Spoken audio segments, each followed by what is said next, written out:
ఆయన ఇక్కడ లేడు, తాను చెప్పినట్లే ఆయన లేచి ఉన్నాడు. మత్తయి సువార్త 28వ అధ్యాయము 6వ వచనం.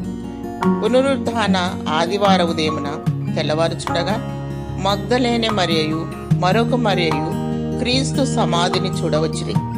ఇదిగో, ప్రభువు దూత పరలోకము నుండి దిగివచ్చి రాయి పొర్లించి దాని మీద కూర్చొని ఉండెను. అప్పుడు దూత చెప్పబడిన మాట ఇది: ఆయన ఇక్కడ లేడు, తాను చెప్పినట్లే ఆయన లేచి ఉన్నాడు. అవును, క్రీస్తు మరణమును జయించి మృత్యుంజయుడై లేచు. క్రీస్తు తాను చెప్పిన ప్రకారము మృత్యుంజయుడై లేచుట ఆయన నిజమైన దేవుడనియు క్రైస్తత్వము నిజమైన మార్గమనియు రుజువు చేయుచున్నది.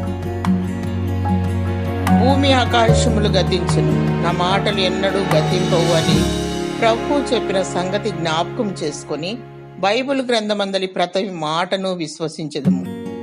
పునరుద్ధానమును గూర్చి యోబు పలికినటువంటి మాటలు: అయితే నా విమోచకుడు సజీవుడనియు తరువాత ఆయన భూమి మీద నిలుచుననియు నేను ఎరుగుదును.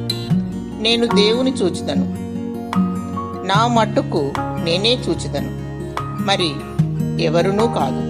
నేనే ఆయనను కనులారా చూచుదను.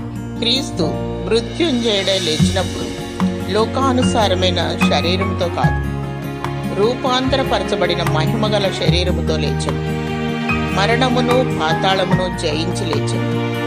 మరణము ప్రభావము చూపలేని బలమైన శరీరముతో ఆయన లేచెను. అవును, ఆయనక సజీవుడే, ఎన్నటెన్నటికీ మరణము నొందడు. క్రీస్తు ద్వారా పునరుద్ధాన నిరీక్షణ కలుగుచున్నది. కడబూరం రోగునప్పుడు క్రీస్తునందు మృతులైన వారు మొదట లేదు. బూరం రోగును, అప్పుడు మృతులు అక్షయులుగా లేపబడుదురు. మనము మార్పు పొందుదుము. ప్రియులారా, మనము కూడా లేపబడిన గుంపులో ఉండులాగున మెళుకువ కలిగి దేవుని కొరకు కనిపెడుదుము. ప్రభు నిన్ను దీవించి ఆశీర్వదించునుగాక. ఆమేన్.